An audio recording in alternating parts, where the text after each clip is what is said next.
Hello.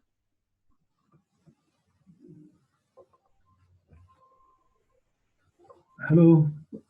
Good afternoon. Good afternoon. Stars, how are you doing? I'm fine, thanks. Fine, thanks. Great, I'm seeing great. that Dr. Moore is here. Yes, I noticed her Yes. on the system. It's now 3 o'clock. 3 o'clock, and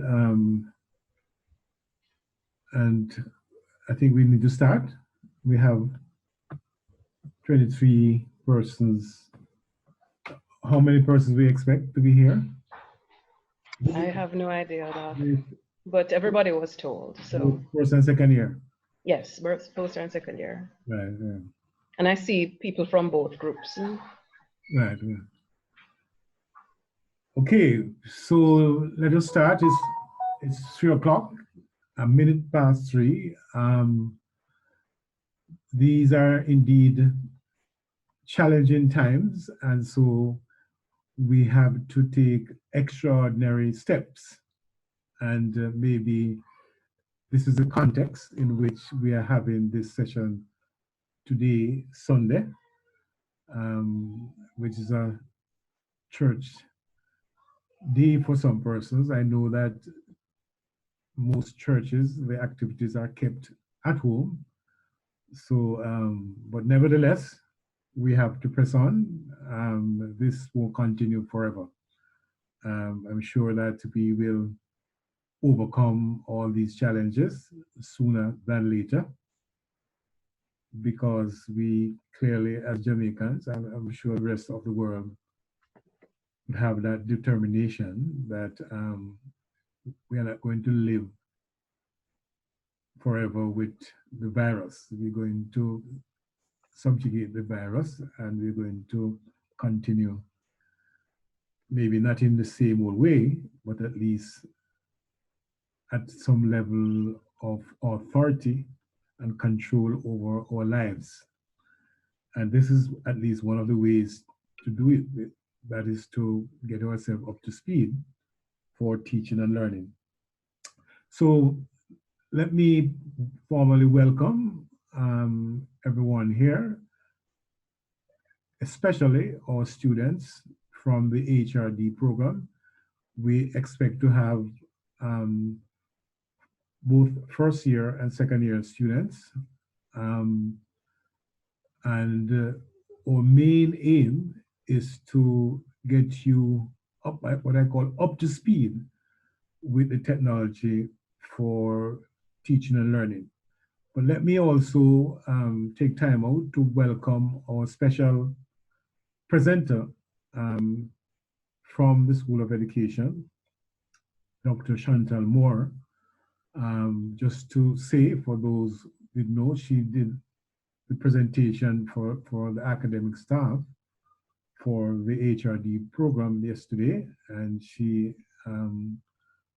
was willing and clearly here to also deliver the training, what I call basic training, for persons to utilize the technology so that teaching and learning can proceed. So the main purpose is to get persons up to speed as far as OUR, VLE, and BBC, Blackboard Collaborate, those two platforms that will be used. Of course, Zoom will always be available, and we are not going to throw our traditional email and the other forms that we have been using. Some persons may have had some exposure, especially to OUR VLE. So you're going to get full exposure because of the new format for the program. I'm going to ask Olivine to make any general comments about the program. We will want to take after the training, and hopefully in terms of the amount of time we'll take, surely is over an hour. so we'll decide on that exactly how much time, and hopefully have some time for students to raise any general questions.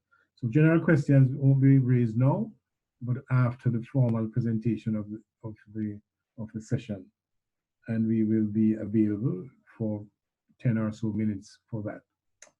So Olivine, any general comments? No, you've said it all. I just wanted to thank Dr. Moore for coming to us. She came to us before to work with the lecturers and has come back again to work with the students. And I'd like to thank her for her generosity in her time and her expertise. And we have been getting excellent comments from the persons who were there on Friday about what they learned. There were people who were saying they really wish that they had got that before the week, but you know, we do what we can. But thank you so much, Dr. Moore. Thank you, thank you, thank you. And I was hoping that you would do exactly what you did last time. You did a little bit on RVLE, you did some work on Blackboard Collaborate, but of course, telling the lecturers how to engage students, but then maybe today telling students what they can do to get the most out of these sort of classes. Because Dr. Moore, the class, most people here wouldn't know, has been the person who's been running this program or been running a similar sort of online forum for several years in the School of Education. So not only is she a lecturer in School of Education, but the fact is she's an online person. She knows how to run programs online and get the best out of students, which is why she's such an enormous resource for the University of the West Indies at the moment. She has done this not only with us, but with other groups of lecturers. So please help me to welcome the usual HRD welcome to Dr. Shantel Moore. All right, thanks so very much, Olivine. Thanks a lot, Prof. Hutton. And good afternoon, academic staff, colleagues, if you are here, and good afternoon, students. All right, it's a pleasure to be here with you today. I know you could be chilling, you could be watching Netflix, you could be doing all kinds of things, and particularly being with family, but you have chosen to invest in your education today. You're taking the time out to be trained so that come over the next few days, few weeks, you want to ensure that you know how to engage the virtual learning environment so that you can do well. And so just want to express special thank you. And I appreciate that you came here, and I will try my best to make sure that today is worth the effort, all right? So then, just want to do a quick show of hands. We're on Zoom now, and I want to get a sense of, you know, how you're feeling.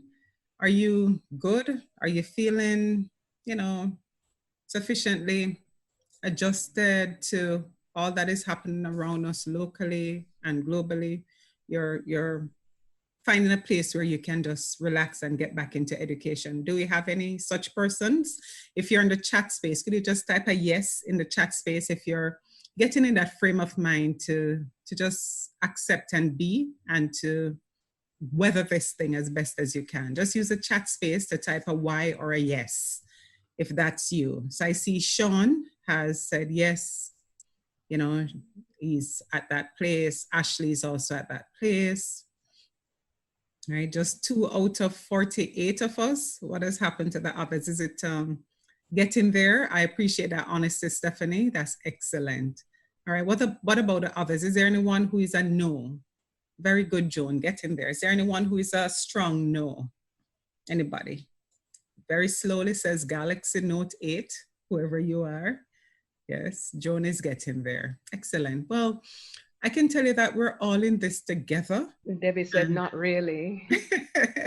Andrea says not quite. All right, no problem, not really. Excellent. I appreciate the honesty, and just want to say that we are all in this together. And as Prof. Hutton said, we are going to find ways to get past it and get back to some state of normalcy, if not 100, but get into a new norm that we can all say, yes, yes, yes. All right, so let's turn our attention to online education. Is there anyone who has never done a class online? Never. Just say me. Just type the me in the chat space. I've never done an online class before in my life.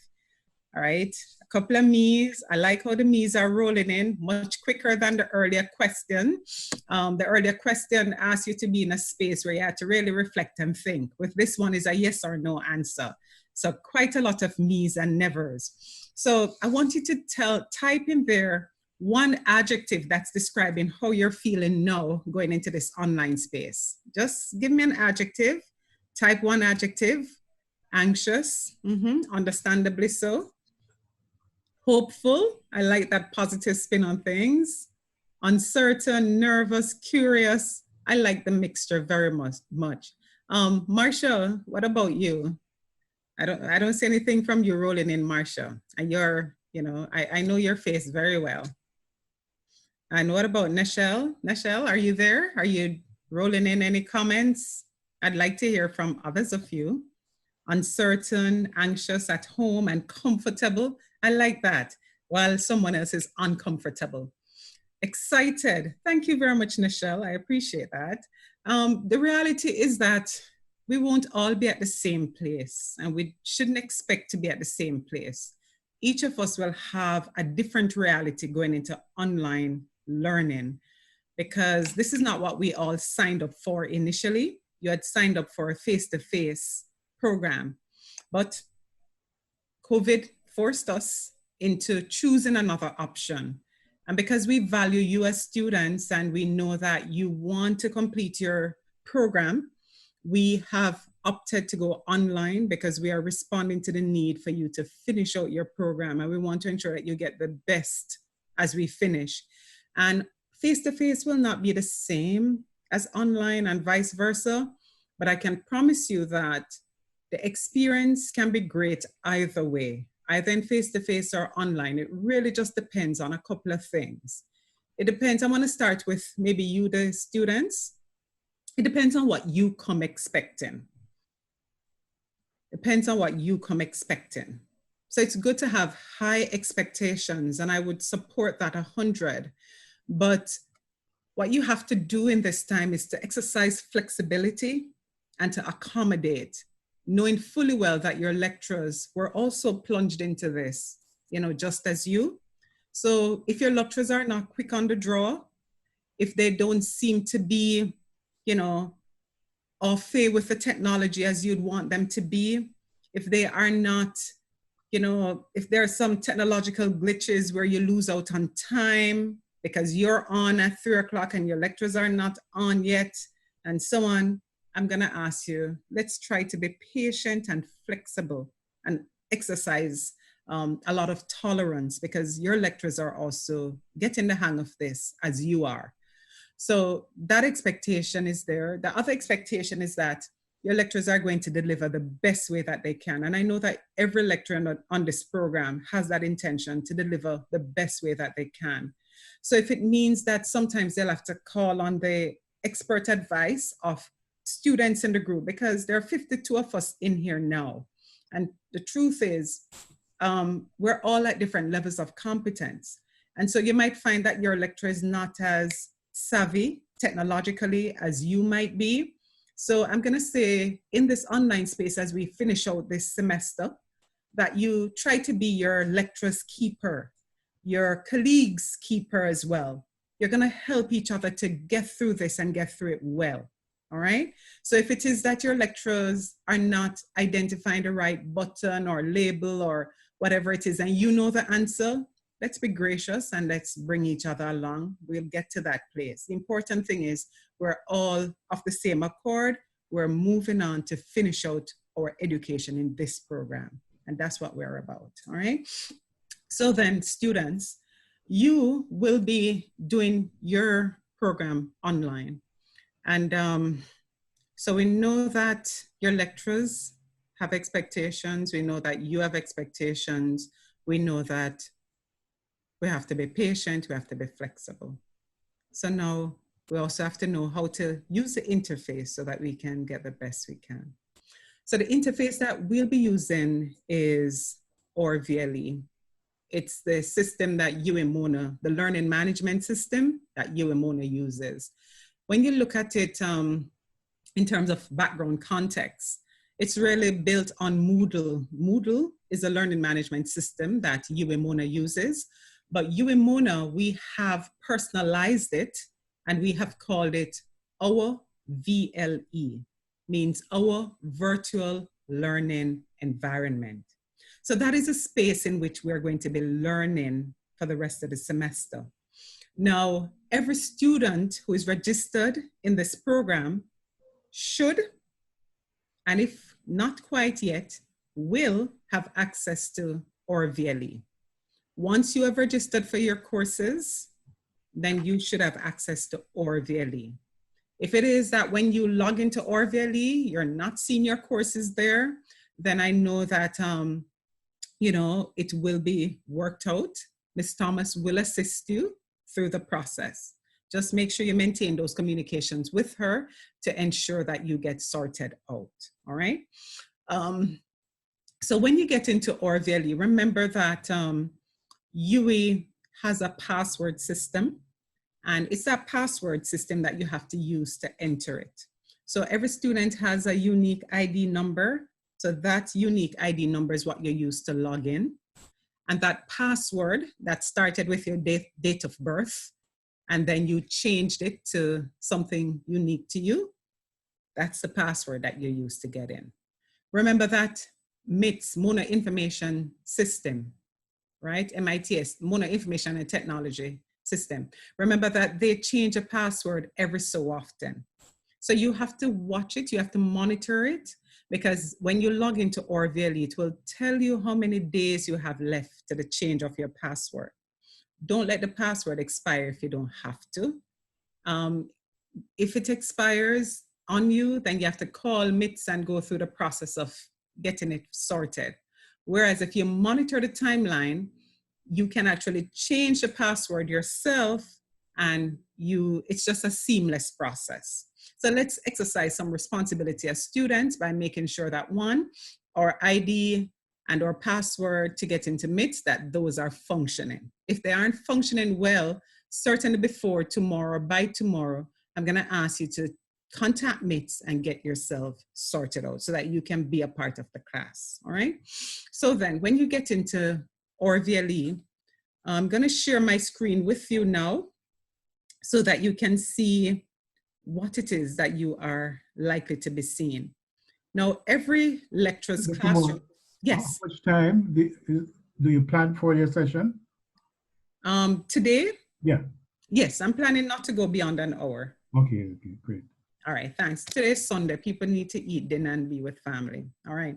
So when you log into our VLE, you're gonna find that every lecturer has a different kind of look to their space, right? I am logging into one of my core spaces for you to get a sense of what it looks like when you see it. Now, when you log into our VLE, on the top right, you'll see the OR virtual learning environment. And then just beneath that, you'll see home, my courses, then you'll have your faculty and so on, and a string of other things. This line here, I refer to it as the breadcrumbs. If you remember the Hansel and Gretel story, how, they went off into the woods and they dropped breadcrumbs or they dropped stones as a way to find their way back. So these breadcrumbs at the top will actually help you to find your way back. Yes, you can use the back button that is in your browser, but if you don't want to go, you can choose where you go back to by clicking on the appropriate link at the top. All right, so I'm all the way into this course in semester 2, which is EDRS 6 to 23 and so on. So that's the first thing you have to know to navigate using the breadcrumbs. A second thing that you have to pay attention to is that sometimes on the left and always on the left and sometimes on the right, you'll have these different blocks. You're seeing my participants block, my people block. You're seeing my activities block and so on. Well, I'm actually in a view that students will see. So if I click on participants, what it does, students, it takes you to all the students who are registered in your course. And it shows when last they accessed the course. So lecturers will be able to see when you last logged into the course. So you have to make sure that you don't go around, hiding information or telling false information, because your lecturers actually can track you. And then it can also be that your lecturers can click on your name and they can actually see other things about you, right? And because of the view that I'm in now, I'm in students' view, so you're not going to be, you're not going to be seeing what the lecturers can see, but the lecturers can actually see your logon status. They can actually click an additional feature to see when you last logged in.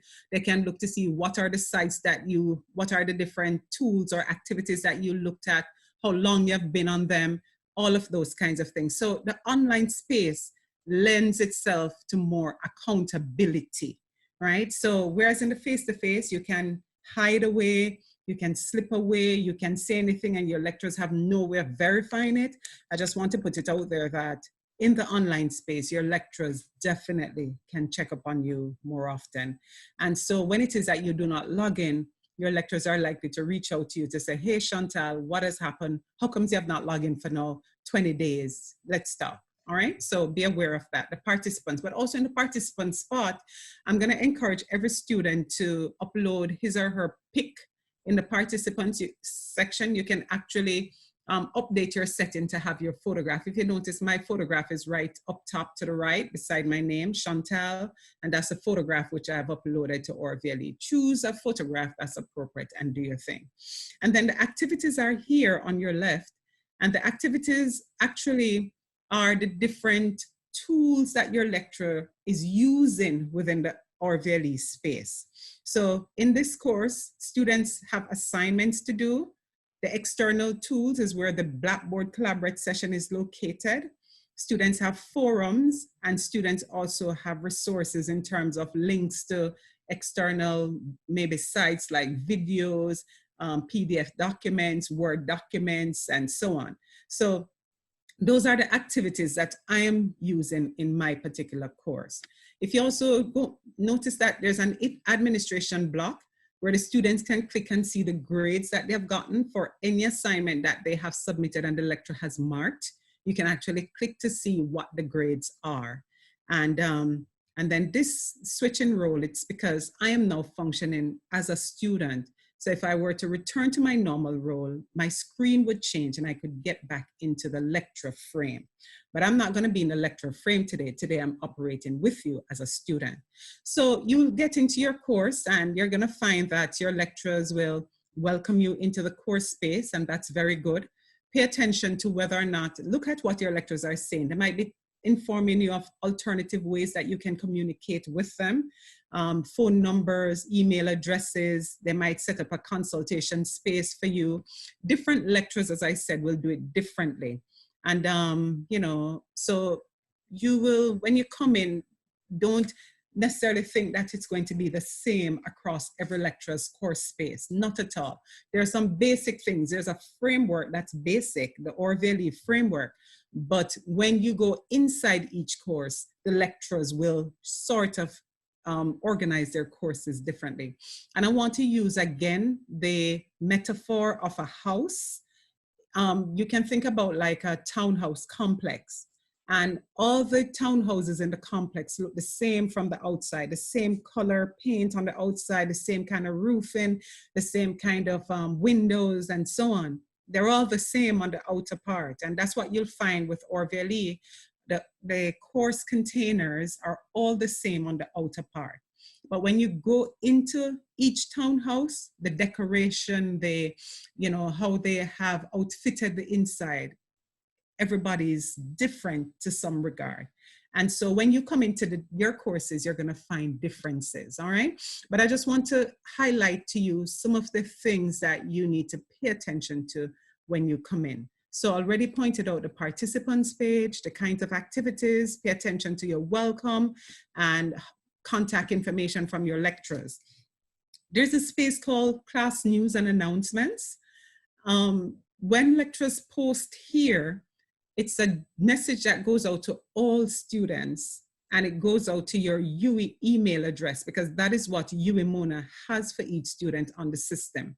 You are linked to your UE Mona address. So you need to activate your UE Mona address, because if you don't, it might be that you will be missing out on some key communication from your lecturers. So please activate your UE Mona, because ORVLE links directly to it, unless you have that, MITS does that transfer for you to another email account. But it is set up so that every US student can get communication from here. Your course outline, you would definitely need to look at, and if there is a welcome note and so on. So I'm just showing you how this course is set up. The assignments, if you notice, I will click on, these are some of the assignments here within the space. And I could actually click on one to give you a sense of what it might possibly look like. All right, so we'll take a feature. And every student will be required to submit an assignment. So that's the body of the assignment. This is a course that you are not doing. This is one of my courses in the School of Education. But your assignment is set up there and the specifics are clearly noted. And then what is important to you, the student, is what is here at the bottom, the due date. The due date for this assignment is Sunday, the 26th of November, and there's a timeline by 11:55 p.m. That is what this lecturer has decided as the time and date by which my students need to submit this. But other lecturers might want to work with a 5 p.m. cutoff time. Others might not have a Sunday as a submission date. They might have a Friday. The majority of lecturers will give you the span of a week to do your thing, at least minimum a week. But you have to ensure that you are aware of the timeline and you work with that timeline. Now, students have 7 days to go. And if students submit after the 7 days and 8 hours, what is going to reflect on the system for lecturers to see is a late assignment. And the lecturer will know that you have submitted late, and it might be the lecturer's prerogative to penalize you, or it could be that the lecturer might not mark your piece. The lecturer also has the option to not take any late assignment if he or she so sets up the assignment space like that. So I would implore every student, make note of your assignment deadlines and work with those. And this is where you would add your assignment. Where you see add submission, it would force you to click on add submission. When you click it, it should actually take you to a space, right? See there, it changes now at the bottom. So it's asking you to drop the assignment here. All right, so you can actually drag the assignment from wherever folder it is. You'd have to minimize the screen like this. So you'd have to make your screen a little small if you want to drag and drop. And then you would open up your folder wherever it is that you have saved it. And I'm just gonna show you something. So if it is, I don't think you're seeing my folder that I've opened, but I'm just gonna show you. So if it is that you have it there somewhere, then what you would do now, you would drag it from here and you drop it over there, right? There's a server connection error. It's not going to allow me to drag and drop because I'm really at a lecture parading as a student. I'm in a space where I'm not supposed to be uploading. So this is purely for demonstration purposes. But for you, the student, you can definitely drag and drop it in. And once you have done your drag and drop, it's going to give you now the option to save the changes. And when you save the changes, you're going to see your document attached. If you don't want to drag and drop, then you can use these two little folders here, to add. You can actually see the file submission, the little thing which says add. You can add it and then it will prompt you to browse and all of those kinds of things. So once you submit it successfully, ladies and gentlemen, your assignment is updated and you're good to go. And your lecturer is the only person who will have access to your assignment. No one else except your lecturer, all right? That's for the assignment, all right? Any questions about the assignment tool? And any questions before I move on to another tool, some of the key tools? That's your assignment that you would submit, all right? So you click on the assignment. And the assignment I have here, share a welcome. I did this, created this space for us. And notice that the due date is April 18 at 12 a.m. And that's notice now. Assignment is overdue by 1 day and 15 hours. So once you allow your assignment date to pass you, this is the red message you're going to be seeing. And when you upload it, your lecturers are also going to see that. And you go out, but you can still add a submission if it is your lecturers are making it so that you can submit late assignments, all right? Any questions about assignments? Let me pause, let me stop sharing briefly and give you a moment, right? I noticed a thing about make changes to assignment. When you make changes to assignment, is it the later date that comes up or it's still the original date of submission? It's the later date which comes up. Once you are making, it's a newer thing which is there. Okay, so you still look as if you were late. Correct.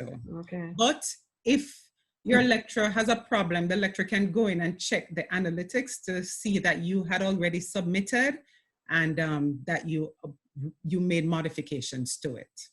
Okay. All right. Shantel? Yes, go ahead, Grace. Grace, can you ask the students to ensure that they save in an electronic copy of their assignments?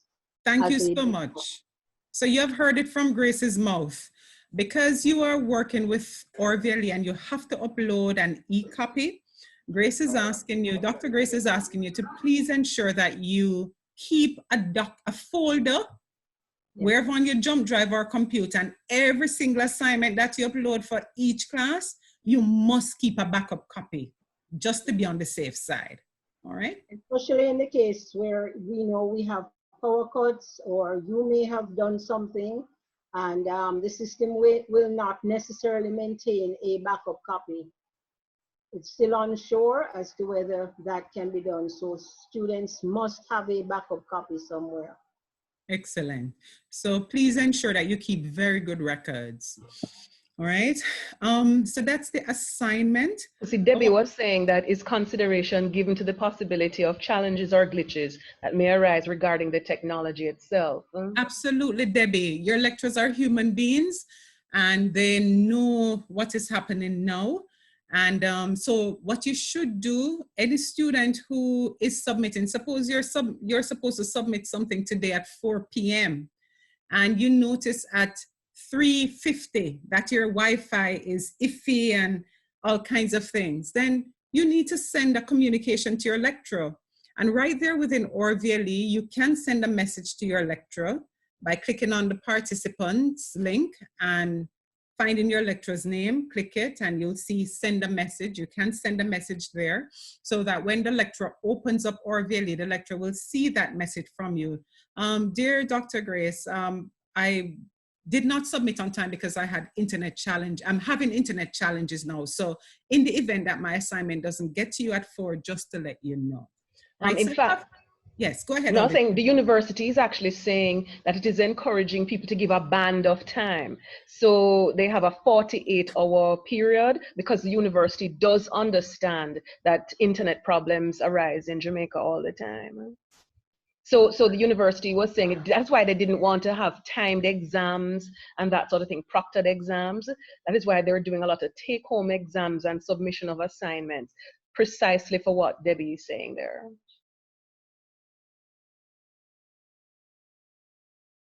Agreed. So students really shouldn't be waiting until the 11th hour to submit an assignment. Plan for it.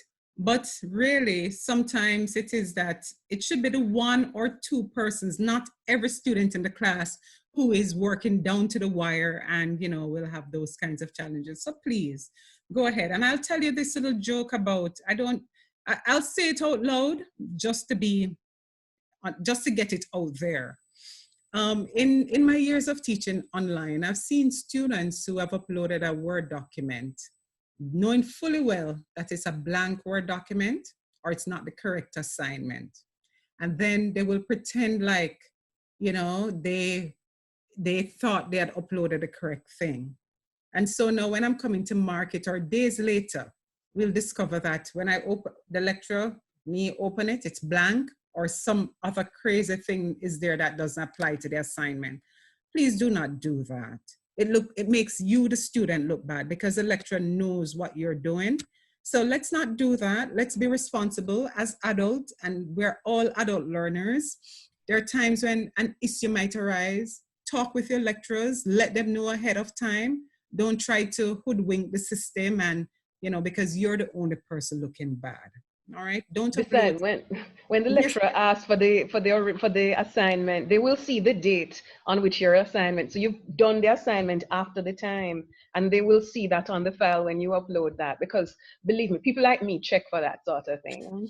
right. So there you go. There are other ways of going in and double checking even more so. All Dr. right, go Moore, ahead, Grace. can you explain to them how to ensure or how to check and ensure that their document was uploaded? Well, you will see, I am assuming that everyone has sent an email before and an attachment to the email. So when you do upload and you click save, you're going to see that little word signal on the page to show that you have uploaded. All right. So if you're not seeing it, then your document isn't uploaded. You just need to look and you'll see that the page looks differently. All right.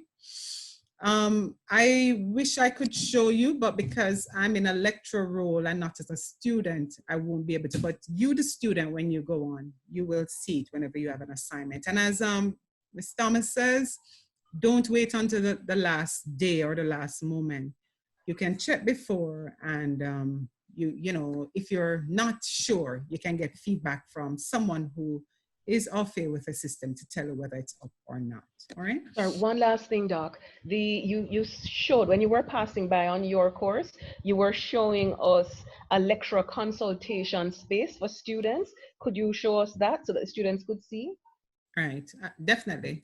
Any more questions about the assignments before going on into the consultation space? All right, so I think we have covered all the bases with assignments. Submit on time. Don't wait until the last minute.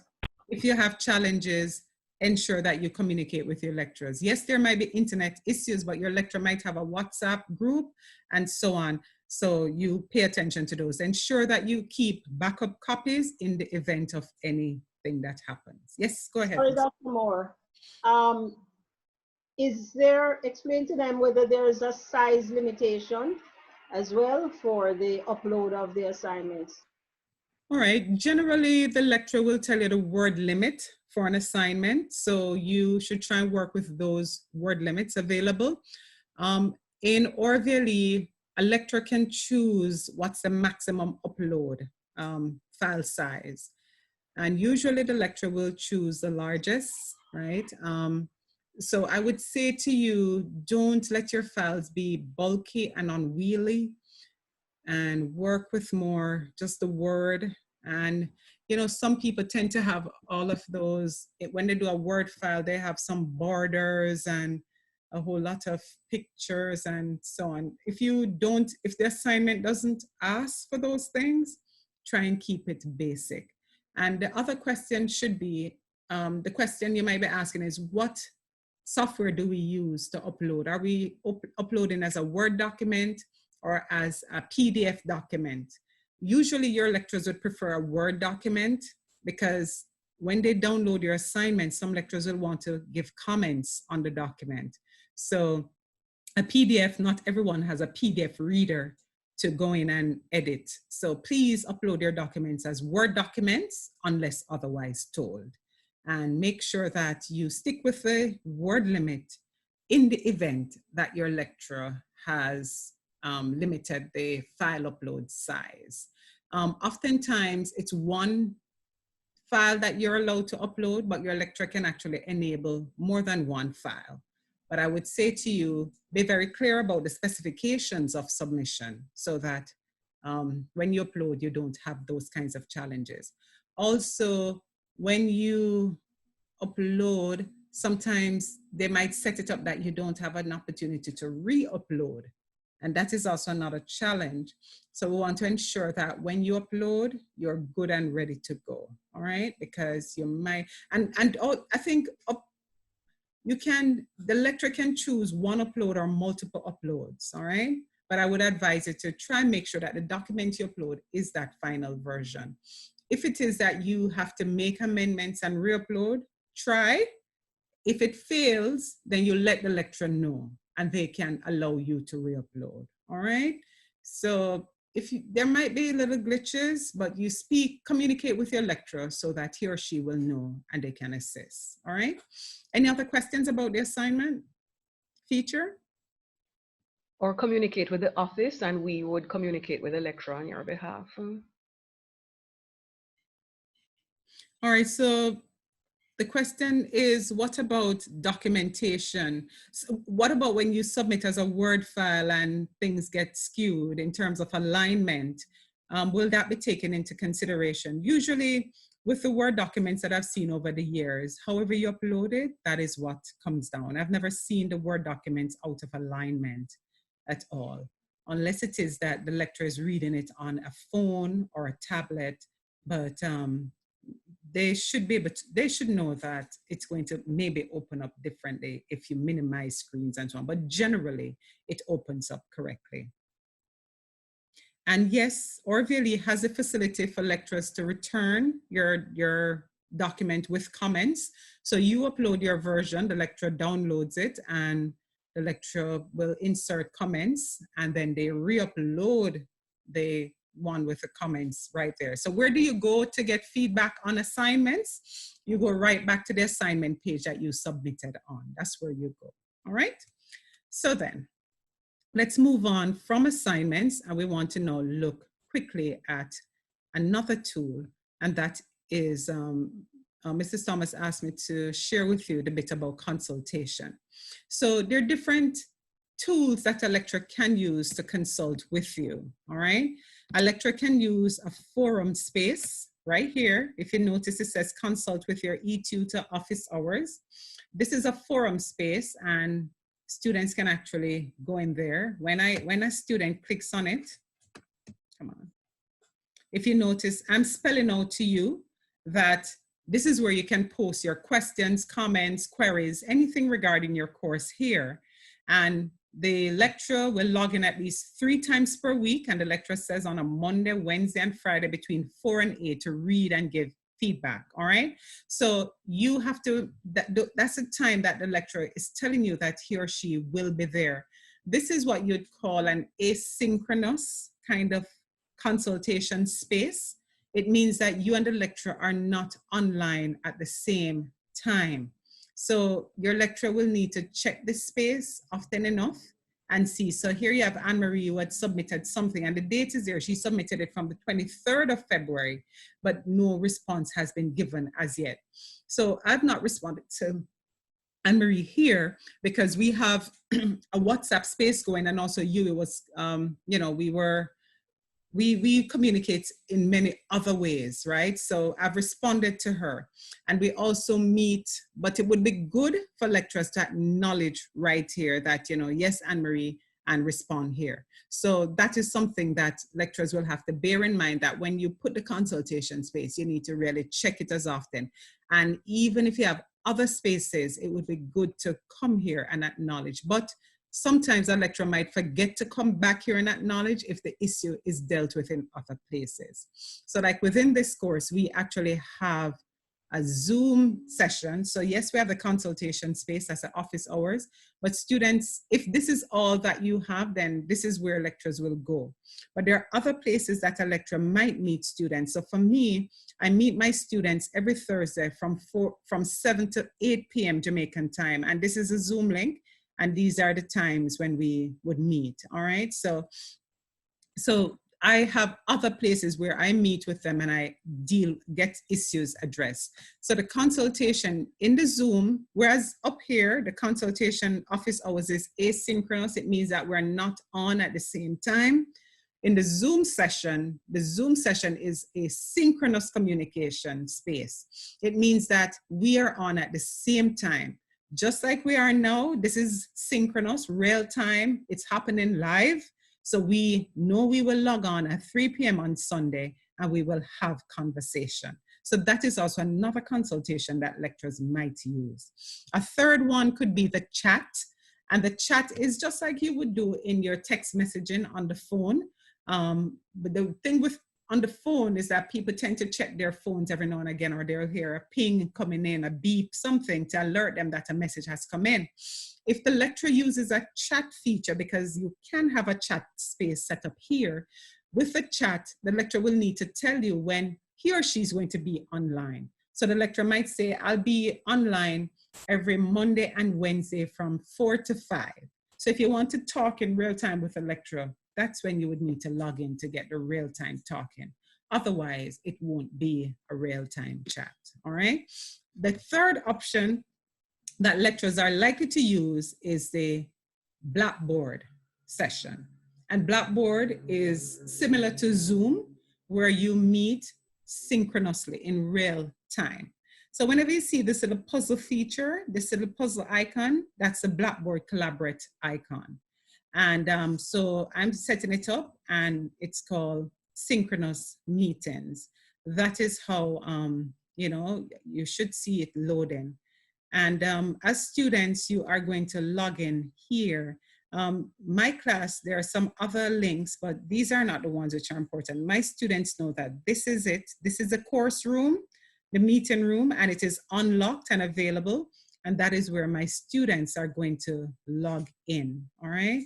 And what I want to do now, I am going to log into that space, and I'm going to actually send you the link and encourage you to come and join me in there so that you can see what it is like, all right? So let me get into that space. Let me maximize it. Let me stop sharing briefly so I can send you that link, all right? So I'm gonna send it now. So could you just, ladies and gentlemen, I just sent a link to everyone. That's the Blackboard Collaborate link. If you could just open a browser, a new window on your browser and copy the link that is there and click on it. I want you to enter my meeting room. So I'm gonna go to my meeting room now and wait for you all to come in and join me so that you can see what it is like, because the majority of your lecturers will be using Blackboard Collaborate to meet with you and talk with you in real time.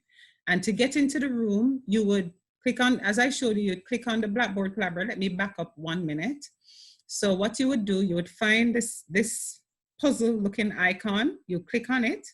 When you click on it, you'll see that black screen and the circle going around and around. And then you go into the meeting room, whichever meeting room it is that your lecturer has set up. If it is that's a course that is taught by maybe 3 lecturers, then you might have 3 different meeting rooms. You will find the one that is pertinent to you. But here it is, you click on it. And when you click on the meeting room door, you're gonna see this on the right side immediately saying join course room. So because I'm in the course, I can join course room, and it will take me into the Blackboard Collaborate room, all right? You are not able to join via RVLE because you're not registered in my class. And that is why I sent you the link so that you can join. So even if you are not in RVLE, you can send the link to your phone or send it to your tablet, or a colleague can send it to you. Once you get the link, you can join. You don't always have to join it through RVLE. So far in the Blackboard room, I'm seeing 13 students, 14, it's climbing, and that's excellent. So this is what the Blackboard looks like in the space. You will have your status and setting, right? So when you can actually, Blackboard Collaborate is very suited for teaching. Zoom is good for meetings and teaching, but Zoom is a little bit limited in terms of what can happen. Blackboard, on the other hand, is designed for teaching online. So when I click on my settings, if you notice, I have feedback. So like when I started, I could have asked you guys, so how many of you are having a great day? You know, give me a feedback, an emoticon to tell me what your day is like.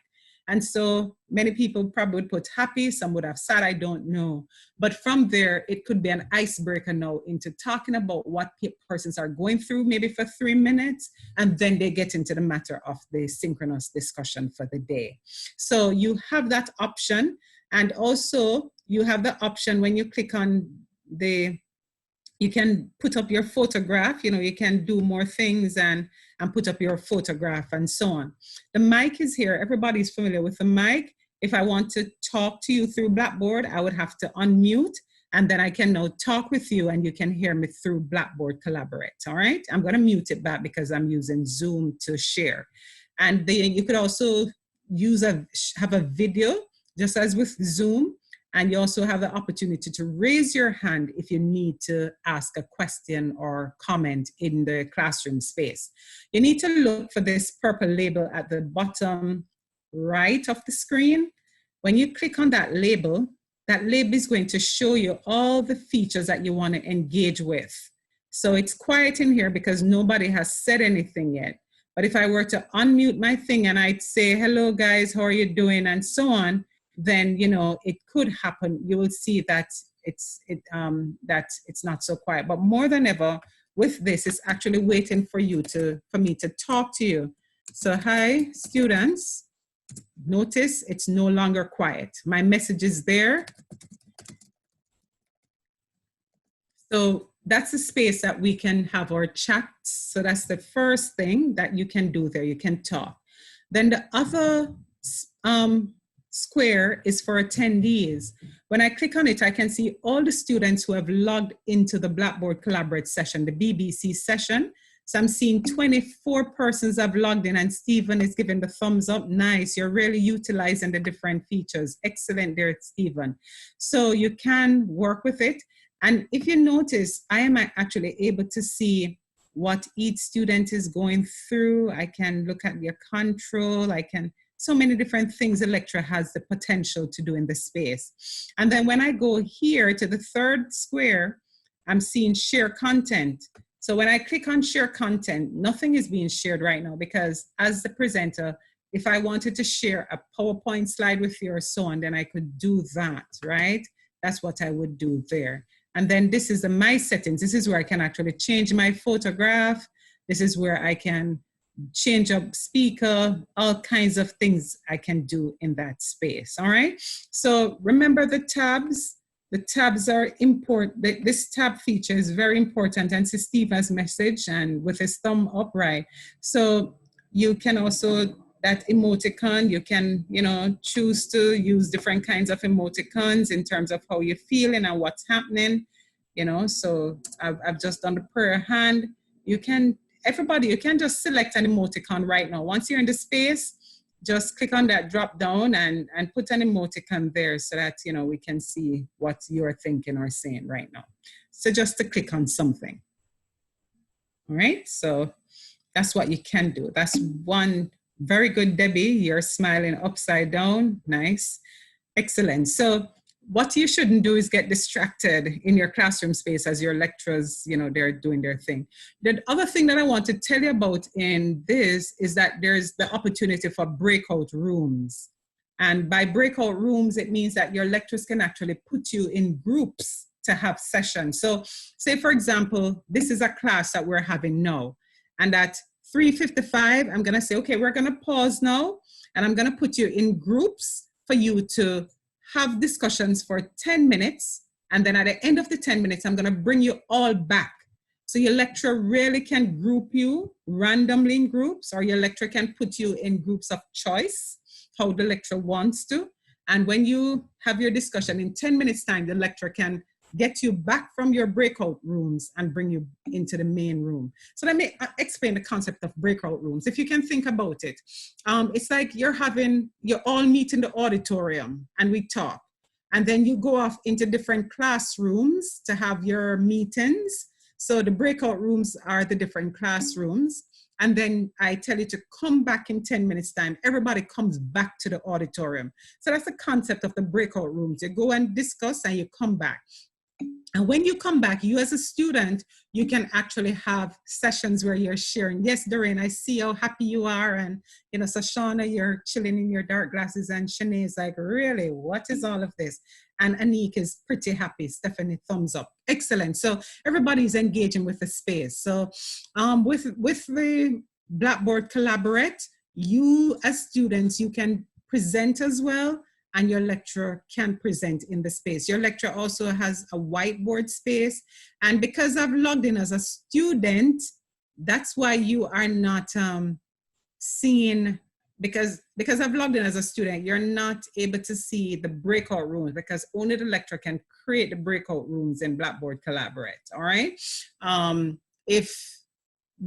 If you were seen in a lecturer's view, you would see those spaces and so on. But just to let you know that this is a place. Now, this is where I want you also to pay attention to, ladies and gentlemen. I'm gonna close my panel there, and I want you to look over to my left top right, to the left top right of the screen. You'll see another panel, that little, semicircle with the 3 lines through it. It's a space that you need to know because when you click on it, that's where you can actually go to look at recordings.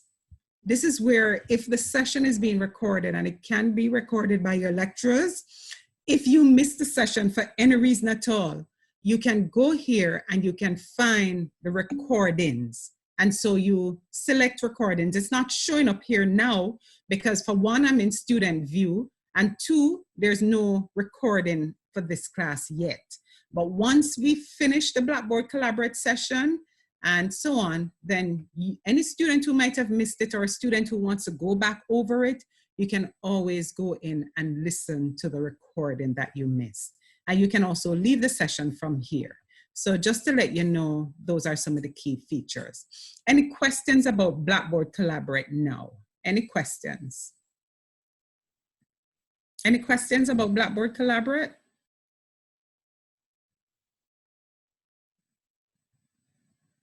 All right, so just to let you know that you enter Blackboard Collaborate, you have 2 ways. You can enter going through RVLE into your course space. If your lecturer has set it up, you enter it there. Alternatively, a link can be sent to you by the lecturer, or whoever goes in can copy the link and send it to you. And you can, so for your classes coming up in this week, if you haven't yet sorted out your registration, if you haven't yet gotten onto the RVLE and so on, let your lecturers know, let Ms. Thomas know, so that they can possibly copy the link and send it to you. We don't expect you to be in that space eternally. We expect you to sort out yourself so that you can join the course properly, all right?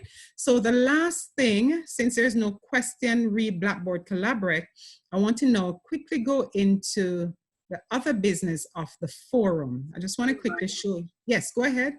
Dr. Moore? Yes, please go ahead. I came in a little late. For the invitations that you sent them directly to over RVLE? No, I send a link to in the chat space for Zoom. If you look in the chat space, you'll see the. Oh, the I link. see. Okay. No problem.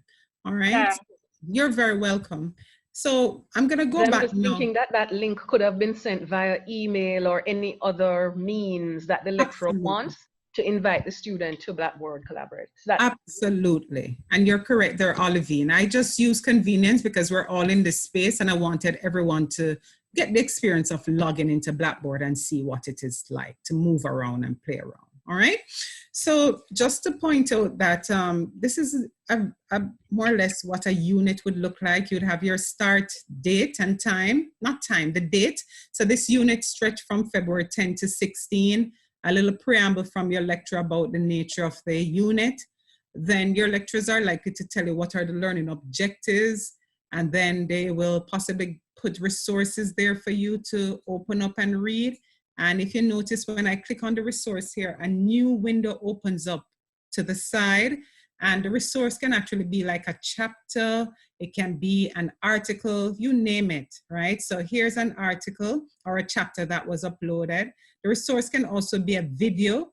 So when you click on it, the video opens up right there. Welcome, and you can actually listen to it. Qualitative research methods. Right. This tutorial. So the thing is that sometimes the lecturer will set it up where the resource or the video opens up and takes over your entire screen. Sometimes they set it up where it pops out in a different window, like what you just saw a while ago. And so this now is your forum, where you see those 2 talking or dialogue boxes. That's your forum. And a forum is where your lecturer will possibly pose a question or questions or topics to you. And you, the student, you will go off, think about it, and then it gives you the chance now to reply. So here it is. I've asked students to consider 2 questions and to post a response for peer engagement. And once the student has considered and they're ready to post, the student just hits reply. And when you hit reply, notice that, you know, that's the opportunity for now you to post. So a student, Kanisha, quite a number of students have posted, and notice how students are responding to each other. Eloise is responding to Kanisha's post up top. And that is how this forum was set up, because I want students to talk among themselves for peer engagement. So you're gonna find sometimes that it's you, the students, that the lecturers want to engage and have, you know, animated conversations and discussions around the thing. And then possibly towards the end, the lecturer might or might not jump in. But within this space, we're expecting students to post and to contribute. And the lecturer will put certain parameters in place in terms of how long a post should be, maybe who is supposed to respond to who. Sometimes I might ask students to lead a forum, and all of those things are very possible. But just to quickly show you how the reply would look, if you click on reply, what would happen is this box would open up. And so now it's time for you to post your message. So you can say whatever it is that you want to. Suppose that's your response, you type that, and it will ask you, do you want email? You can say, send an email copy of the post, or I don't want an email in this case. So once I've typed, if I wanted to put an attachment to it, like a file or something, I could drop it here, and then I click post the forum. And once I post the forum, it's going to be there. And if you notice, it now says, notice it gives me the opportunity to edit, delete, whereas the one above only has show parent and reply. This one has show parent, edit, delete, reply. It's going to have the edit and delete for at least 15 minutes to half an hour. It gives me that time to think about if I want to make any changes at all. And I actually can go in and edit it. And so if you're editing what you wrote there and you want to write something sensible instead of gibberish, you can go on to say, you know, you can type whatever it is sensibly, and you can save it now. And then when it continues, it shows you what you have, all right? It shows you what you have done. So I scroll to the bottom, and there it is, what I really wanted to put. So after 30 minutes, this will, the edit and delete will go, and I will no longer have an opportunity to edit it. Only the lecturer would be able to go in the back and delete or edit, all right? And persons can reply to you and all of that. And you have an option to delete your post by simply clicking delete. It will ask you, you sure you want to delete? Yes, of course I do want to delete. And notice that the date when you logged in and so on will be there. So there it is. That's your forum, simply where it gives you the opportunity to respond to your lecturer. It gives you the opportunity to post something relevant to the topic at hand. All right, so that's how the forum works. That's just one way in which a forum could look. Your forum could actually be where everybody would have to open up a new, and you don't get to tag on to someone else's space. You can actually get the opportunity to create your own box of a space, right? And it just really depends on how the lecturer has set up that space. So if you notice here, in this forum, I've asked students to watch a video and so on, and then based on it, share your paragraph below for peer and facilitator feedback. So in this case, you'd have to now click add a new topic. Before, you had seen the word reply over on the right, but based on how I've set up this, I want each student to post. Every student will post, will have a box dedicated to him or her. And then from there, we can now reply to each student to discuss this topic. 1 reply so far, 0 replies so far. So that's what I mean. And if I were a student and I wanted to add a new topic, if I clicked it, it's the same kind of thing. I would have to give it a topic which says, I'm gonna call it yes. And I could just type whatever I want in there. As a student, you post it, you continue, and there you have your thing at the top, all right? So that is what it would look like, and I'm going to delete it because I don't need it. All right, are you sure you want to delete? Certainly. So that's what it looks like. So at this point, I am going to pause and ask you, the students, if there are any questions regarding the use of the ORVLE space. It's intuitive to a great extent. You can't ruin anything in the space, students. If you are going to delete something, the system will prompt you to ask, are you sure? And if you say yes, it will delete it. It's not going to have a backup copy. So what I would suggest with your forum post, before you submit your forum post, because it allows you to type directly into the space, make sure you type it into a Word document, as Dr. Grace said. Type your forum comments into a Word document and save it on your hard drive somewhere. And you copy it and paste it into the forum. Because what happens, and it has happened to me before, where, you know, when you type and you click submit, there's a drop in the Wi-Fi, and you have all lost emails like that, I'm sure, where you, when you click submit, the Wi-Fi dropped at that moment and you lost everything. So can you imagine after you have spent time thinking about that post and you lose it? It would make any student tear out his or her hair. So please, for your posts, compose them in Word, save them in Word, then you copy and paste it into the forum space so that if Wi-Fi drops, you have a backup to just go copy and paste it again. That's the advice that I'd want to give. So ladies and gentlemen, that's the gist of how you engage ORVLE, how you interact with it. And just to point out some of the key tools that you're going to see. So let me just quickly summarize. You enter ORVLE through, by just going on to, I should quickly just, everybody should know this, but I'm not taking anything for granted. So when you open up your browser, you open a new window. When you open up your new window, I mean, I have the icon here because I use it a lot, but you just simply type in ORVLE, and if you, so I'm just gonna do that. If you type in ORVLE, there it is, it comes up, you know, you click on your Faculty of Social Sciences, or you click on, and there it is. You can now log in. I'm logged in already, that's why it automatically comes up with my home page. But if I weren't logged in already, it would ask me for my password and so on, and I would get into ORVLE. When you get to your home page, by the way, you're going to see just the courses for which you are registered. If that is not the case, then you can search for your courses by typing in the course code right there. So you type in the course code that you are looking for, and you know, and then you click go. And when you click go, it will take you to the course that you are searching for. All right, so when you get in there, you will see your courses. You click on it, you click on the courses, and this is another course of mine, and the students can go in there and do their thing. So that's how you enter. Pay attention to the message of your lecturers, pay attention to your meeting room, pay attention to the different tools that are there, know how to manipulate them, pay attention to the timeline, the duration of a unit.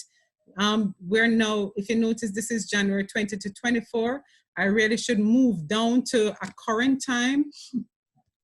Sorry, so here we are. Go into the space that students are at, so you find the current date that you are working with, or the closest date to currency as you possibly can. So when you get into your courses, you engage. And remember how to upload your assignment, the forum space, the Blackboard Collaborate space, anything that is there, you get in. Remember to save your assignments and so on. So this is where I stop. Any questions or concerns? I just wanted to point out that sometimes lecturers might hide later lectures, and you can only see what they want you to currently work on. That's a very good point, Olivine. Thanks a lot, Ms. Thomas. So you might log in and you might only see 2 weeks available to you, but the lectures might be opening a week at a time. So don't think anything is wrong with what you're seeing on your screen. Your lectures are sometimes opening only the current week. They will have the previous weeks, but they're opening, and the new thing that they open is a current week. So you'll have to wait, and they tend to open this maybe on a Sunday or on a Monday for the current week. So know your lecturer and And these are questions that you can ask your lecturer when you meet with him or her for the first time in this online teaching space. Any other questions? Debbie says, I noticed this session is being recorded. Will the session be available after the meeting ends? Ms. Thomas will be able to answer that. Yes, yes. Mm-hmm. All right, great. Any other questions or concerns? Joan, if you should be given a test as an assignment, how would that work in RVLE? That's a very good question, Joan. Another tool that is available is a quiz. A lecturer can set up a quiz, and you can have a multiple choice, short answer quiz, true and false, or a combination of those responses. So your lecturer would have to set up your quiz in advance for you to see what that looks like, right? So a quiz is a little, like imagine a page with a tick, that's the icon. And so when the student goes into the test or the quiz, it will tell you when it's open. So the lecturer might set it up that it only opens on Wednesday from 1 o'clock to 2 o'clock. That's the timeline. So when you click on it, if you click on it on Sunday, Monday, Tuesday, you cannot get into the quiz until Wednesday at 1. So the lecturer can set it up like that, or the lecturer might have it open for the whole week and you can log in and do it.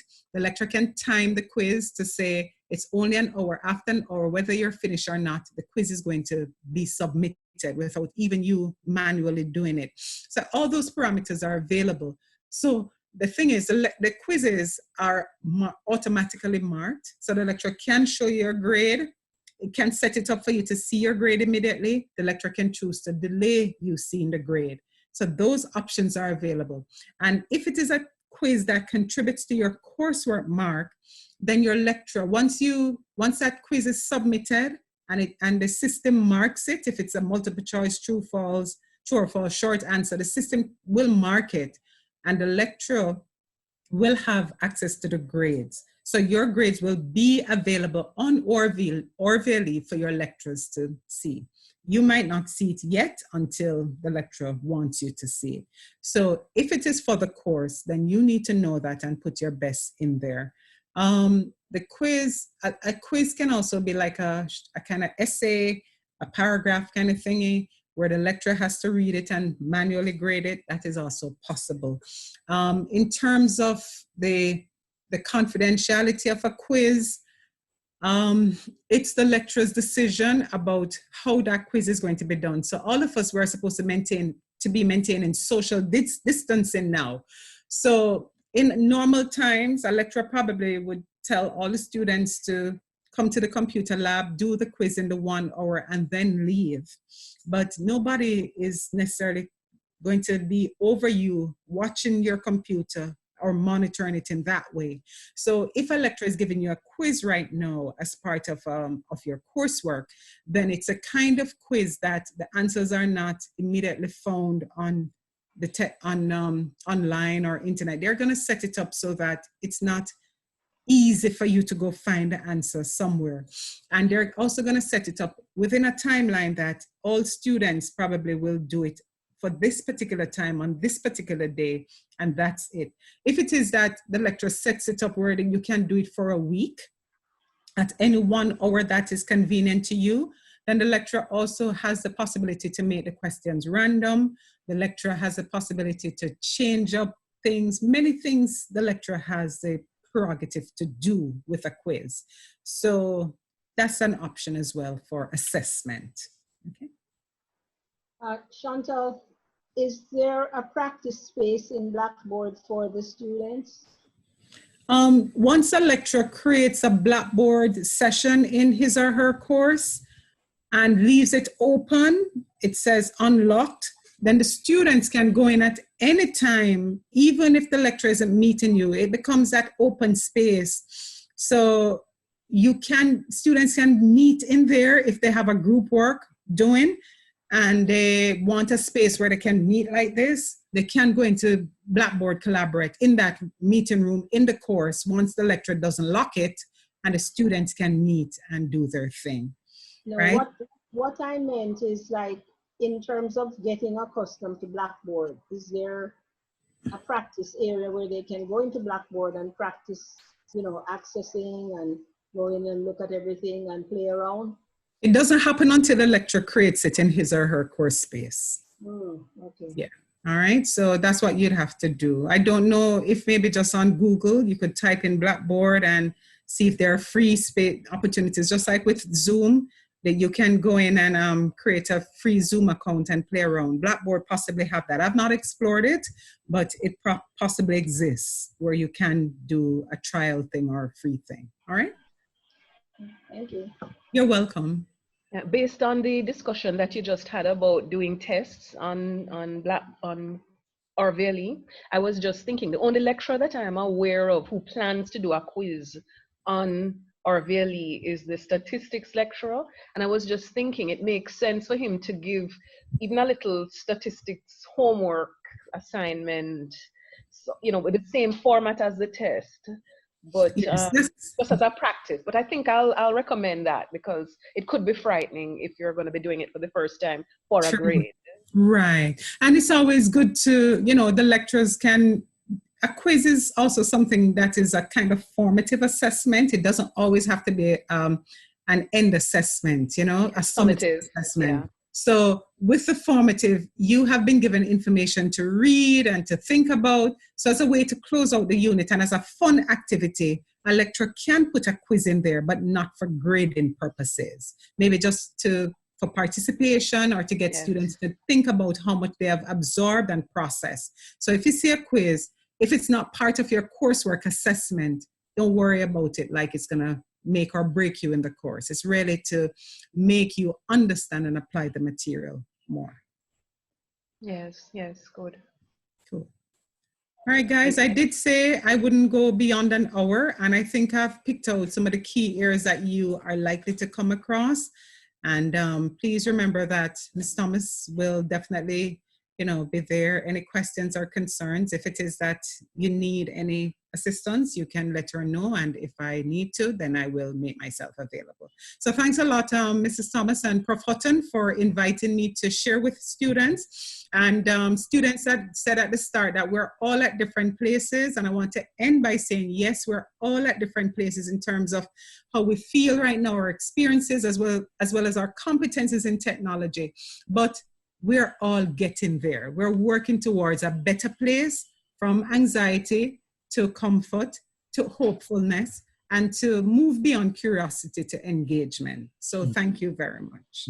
Thank you, Dr. Moore, for coming and sharing today, Sunday. And of course, you were here yesterday. I'm sure that our students will be better off. They are better off. And what they need to do whenever they have challenges, they communicate with each other. My experience so far is that when they have problems and they communicate with their friends, they seem to find solutions. So they need to continue. Of course, it was said the lecturer themselves may have challenges, and sometimes it's the students who seem to come to the rescue. So thanks again, and all the best. We will keep in touch with you, Dr. Moore. Right. Yes. HRD applause. HRD applause. Thank you. I'm gonna jump on, guys. I just sent everybody a message just to say, you know, big up and thank you and all the very best. And thank you also for the kind comments about how you found today's session. Great. Bye. Okay. Wonderful. Bye-bye. Bye-bye. Okay. All right, so we're going to take the next 10 minutes. I'm sure students will have one or two issues, questions that they may want to ask at this time. So the floor is open. As I was saying, Mr. Vassell for statistics has already got his exam, his online exam, multiple choice, approved by the Dean's office. You should have been doing a mid-semester test just the weekend after, just the day after the university closed down classes. But he's got this online test approved. So what we're gonna do is have him do a little practice quiz with you, or maybe do multiple practice quizzes with you, so that when that one for grade comes up, it won't be anything new to you. It won't be anything frightening or strange. Is there any other problem that you're having that we haven't anticipated? Good afternoon, everyone. Hello, Afternoon. Stephanie. Hi. Hi, Olivine. I don't know if you realize that tomorrow a meeting is set up with Dr. Hall on Zoom, the same time that a meeting that Mr. Vassell's class is scheduled for. Dr. Hall wanted to spend just a few minutes telling the people who had to repeat performance management or staffing what the new assignments would be. So it wouldn't even be more than 5 or so minutes. But she just wanted to tell, and it's just the people who have to repeat that course, which would maybe be 3 people, 4 people at the most that we could think of. Olivine, can you hear me? Yes, I can hear you. I am under the impression that the meeting is for the entire class, including first-year students. But what I would do is I would quickly in the first part try to address for the repeating students what has to happen in their case, because most of those would not have to do coursework. They would only be doing exams. And I don't think we have set the date for exams yet, etc. So no, we haven't set the date, but you could tell them what to do, what sort of assignments would be set. So I would just briefly explain what we're thinking of, even though it has not been completely finalized in terms of the format of the exam. But for the rest of the class, I need to go through with them because they have substantial coursework that has to be done. Yeah, so, but it seems like we need a separation then, because well, it shouldn't be, because the existing students will also benefit from understanding what the exam format is going to be like. So instead of going into coursework initially, I'll address exams first to allow those that have a class with Mr. Vassell. Because I think it's only like 2 persons, Dr. Hutton. I think it's only like 2 persons. Okay, so we need to inform the other lecturer that the students will be late or something like that, because we don't want them to overlap. Or right, or you know, ask him if he wants to start 10 minutes later or something. But it's only like 2 persons. I don't think there are more than 2 persons, 3 at the most, who would be from second year coming into that session. So they may be 10 minutes late then. And some of them have been flip-flopping classes anyway in face-to-face. So there's not much of a difference here now. But I understand the concern, Stephanie. Hello. Good afternoon. Good afternoon. Hi, Javine, yes. Geneva, hey. I posted a question in the chat, but I'll just ask. I may be preempting, but in terms of the practicum, will the same forum be used or will it be a different arrangement? No, I think we have to have a separate meeting for practicum, because that is something that Prof. Huston and Ms. Thomas will also address. That is something that is still under major discussion. So I'm not sure we are quite ready yet to discuss practicum. Okay, thanks. Ms. Thomas, I don't know if you agree with me. Professor Hutton, do you agree with me? Yes, yes. The document, the department had to meet with the other departments in the faculty that have practicum assignments attached to their degrees. And we all had to give a common position from the Faculty of Social Sciences to the university's senior management.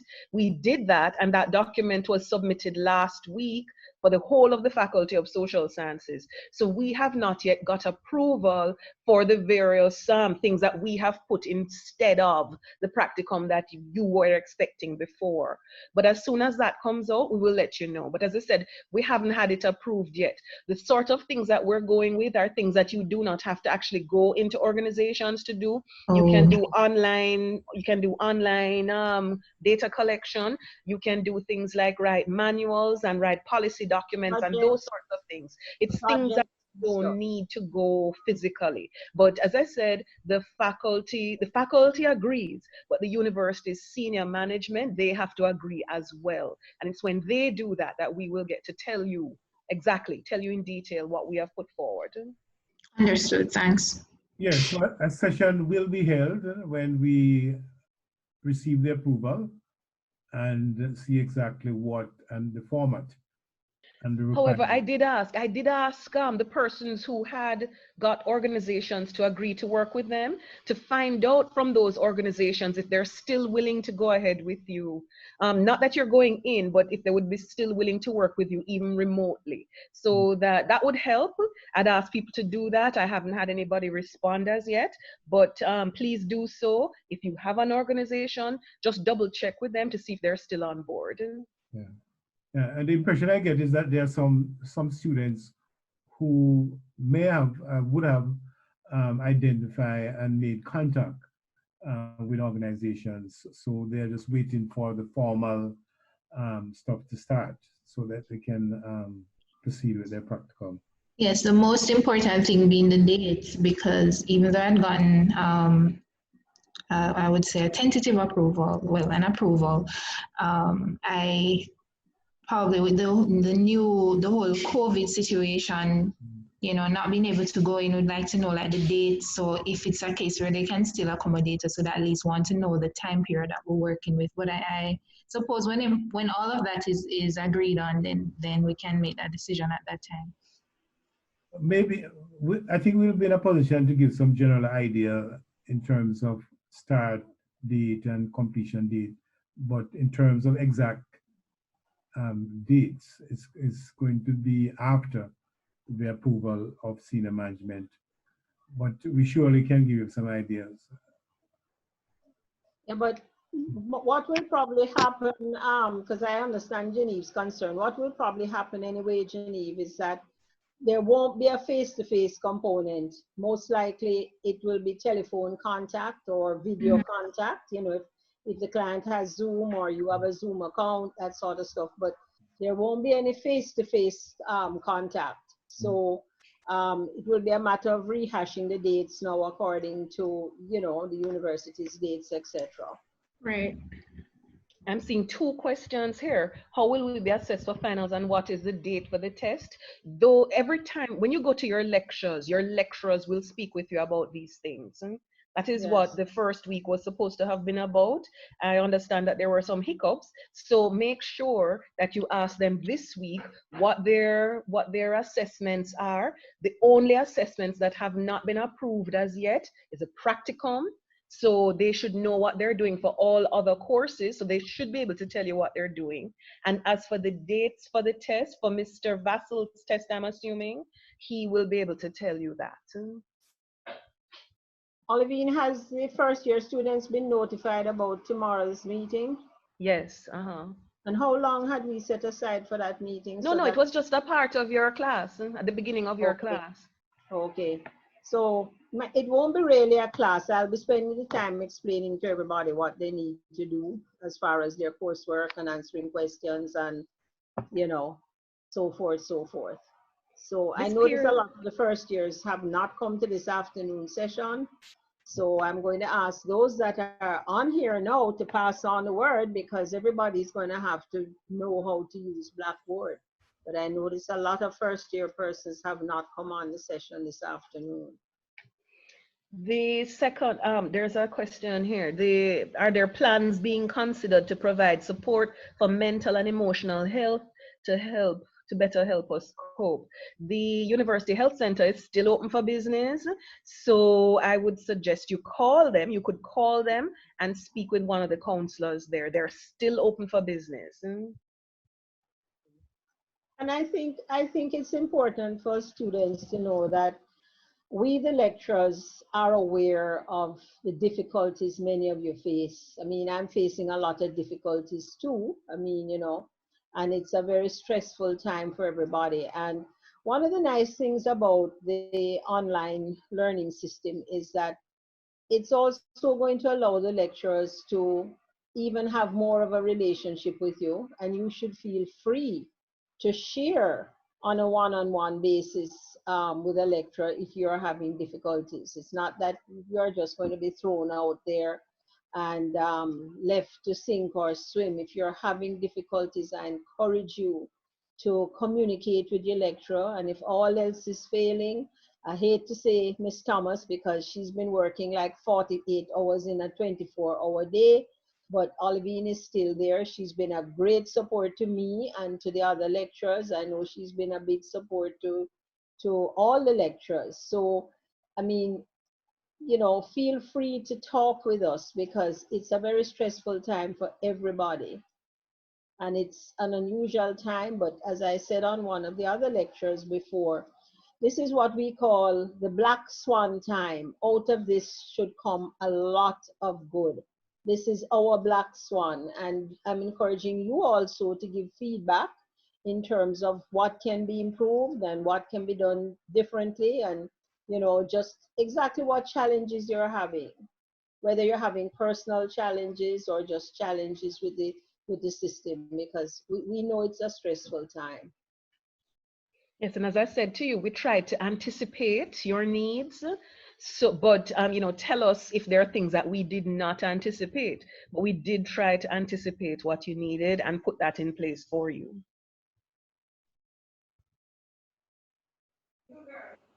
Any additional questions?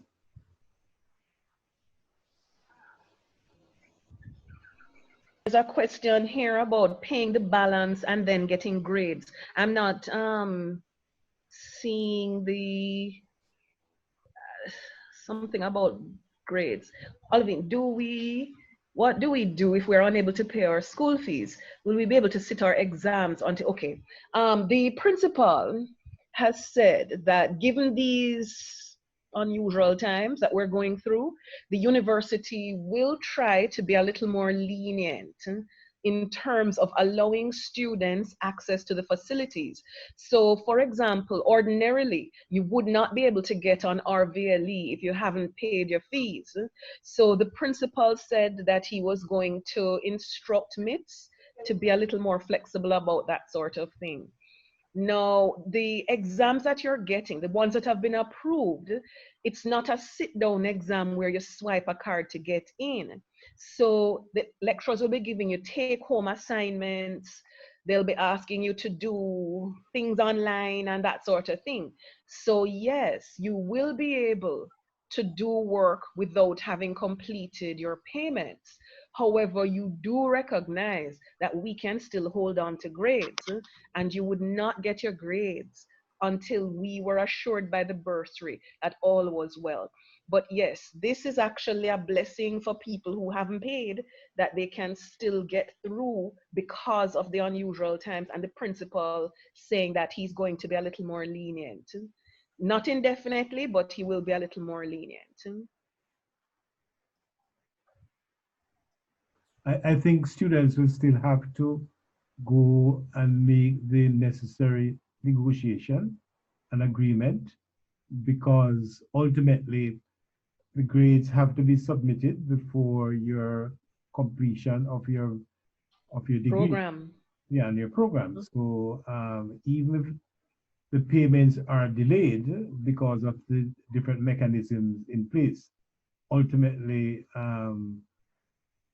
you will be expected to complete your payment up to this point, and there's no change in that. There may be some delay. Yes, all right. There's another question here. Just wanted to know if lecturers are aware that our students are essential workers, that some students are essential workers and work until 5 p.m. and this may cause the student to be late for classes on Blackboard and Zoom. Yes, the lecturers are aware, and the lecturers have been taught how to do recordings for their courses on Zoom, on RVLE or Blackboard. They've been taught how to do everything. So the lecturers will have to save their classes, and you can ask your lecturer for access to a recording. They can send you a video via WeTransfer or whatever other means. They can email videos if they're small enough, and they can have them in the archives of Blackboard Collaborate and maybe post them on RVLE. So the students should be able to see that. Join the class late, but then look at the recording so that you get the section up to where you got before.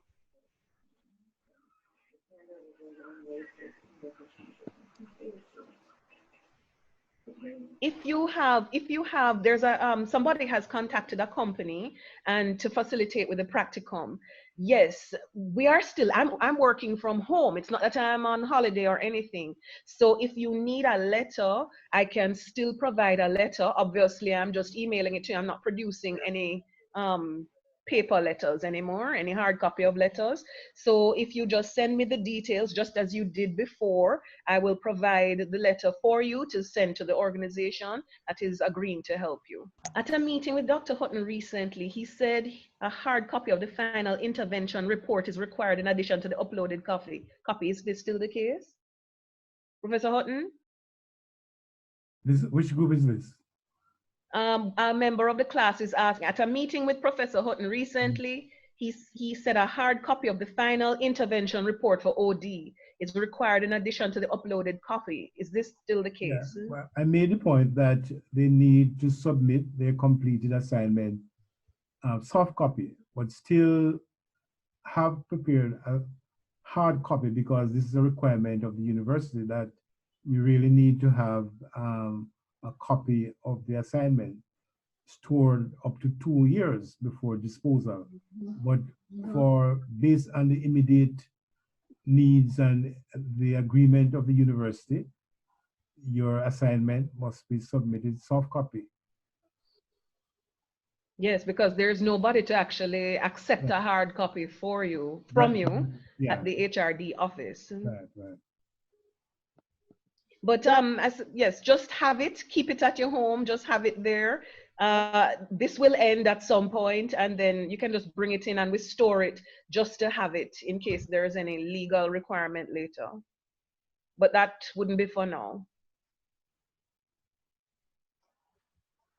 The university has already said to us that the rest of this academic year will be in this online forum. So we're not expecting that we will be back in the office operating in the way that we used to do before. Yeah, I just want to support what Dr. Hutton said, because in a prior meeting that was, Dr. Hutton, what I was indicating, that the university must maintain a thread of the work. So yes, the hard copies are going to have to be handed in at some stage. Whether they be mailed in or whatever, they will have to be handed in. Okay, so let me say thank you for everybody, all the students who turned up. I noticed a number of your colleagues are missing, hopefully, but of course, we have the recorded version here. And sorry, Disraeli, sorry to interrupt you, but I see a question on here that's probably important. Donna is asking about summer. What will happen for summer school? Well, I think training will be the main, training and the practicum. We hope to decide, hopefully by tomorrow or Tuesday, when the training class will commence. Our intention is to curtail the class in terms of the spread over a number of weeks. So maybe one of the things that we'll do is to have two sessions per week, as against a session per week, which would take us for 13 weeks. So we want to do the course within 10 weeks, and as far as possible, cover the required hours. Of course, the training, normally we would have a training needs assessment activity. We are thinking of case study and further exploring, because there's a real possibility based on experience with the other group dealing with organizational diagnosis, that those groups maintain the contact with organizations. So, and the contact has been virtual. So we want to explore and see how much of that can be incorporated as far as the training exercise is as far as is concerned. But of course, we will discuss further and inform you when the start date will be, and then you will have a clear understanding of how we're going to proceed. Just to say that it will be a take-home exam, so that 60% has been determined already.